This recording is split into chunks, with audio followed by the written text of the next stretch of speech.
PNP Aviation Security Group. Alert. Steadfast. Gutsy. ABSEG 24/7 in securing all airports nationwide.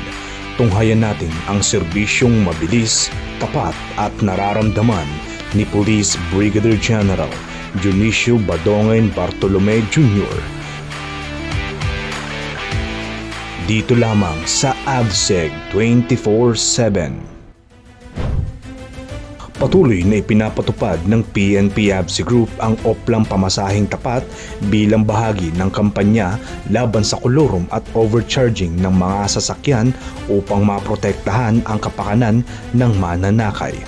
Sa isinagawang operasyon na itala ang 524 apprehensions kaugnay sa paglabag sa Joint Administrative Order 2014-01 habang 6,503 naman ang nahuli dahil sa paglabag sa Republic Act 4136 o Land Transportation and Traffic Code.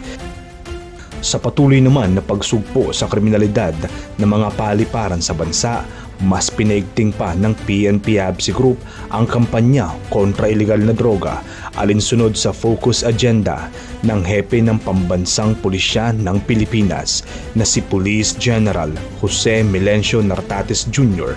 at sa pamumuno ni PNP ABSEG Group Director Police Brigadier General Dionisio Badongen Bartolome Jr.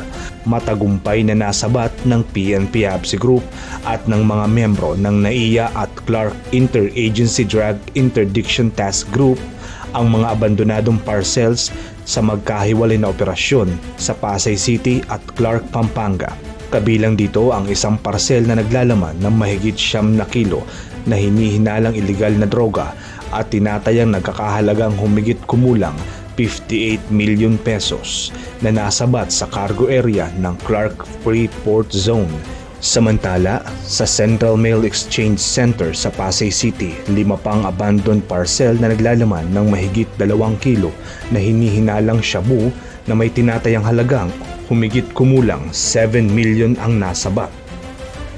Sa kampanya naman laban loose firearms, isang senior citizen mula Batangas na patungo sana sa Bohol ang naaresto dahil sa paglabag sa Republic Act 10591 o ang Comprehensive Firearms and Ammunition Regulation Act. Ayon sa sospek, hindi niya namalayan na dala niya pala ang nasabing baril at ito ay naitala na hindi ito dokumentado o rehistrado. Samantala, isang babaeng palabas sana ng bansa na may nakabingbing warrant of arrest ang naaresto ng mga tauhan ng PNP ABSEG Group sa NAIA Terminal 3 dahil sa kasong estapa na may rekomendadong piyansang 40,000 pesos. Naaresto rin ang isang 31 anyos na lalaki sa General Santos Airport matapos tangkaing magpuslit ng mga scrap metal palabas ng paliparan gamit ang kanyang getaway vehicle. Siya ay sinampahan ng kasong theft. Lunes, pinangunahan ni Police Brigadier General Dionisio Badongen Bartolome Jr.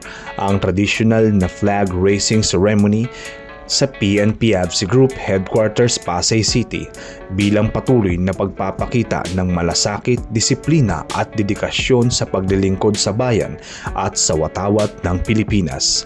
Kasabay nito, ginawaran din ng pagkilala ang mga piling personnel bilang pagkilala sa kanilang mahalagang ambag sa natatanging serbisyo at walang sawang dedikasyon sa kanilang tungkulin sa unit. Kinabukasan, maagang pinulong ni PNP ABSEG Group Director kasama ang kanyang mga opisyales upang talakayin ang mga usapin na may kaugnay sa airstrip o maliit na landing area ng mga eroplano, kabilang ang kahalagahan nito sa pagpapanatili ng seguridad sa aviation sector. Binigyan din sa pulong ang pangangailangan ng mas pinaigting na monitoring at koordinasyon upang matiyak ang mga naturang pasilidad ay hindi magagamit sa anumang illegal na aktibidad na maaaring magbanta sa seguridad ng civil aviation at ng publiko. bawat operasyon at sa bawat matagumpay na pagkilos, nananatiling matatag ang PNP ABSI Group sa paghahatid ng serbisyong mabilis, tapat at nararamdaman upang matiyak ang seguridad at kaligtasan sa ating mga paliparan. Sama-sama natin itaguyod ang isang ligtas, maayos at mapayapang komunidad tungo sa isang bagong Pilipinas. Patuloy nating tutukan ang mga susunod pang kaganapan dito lamang sa AVSEG 24/7.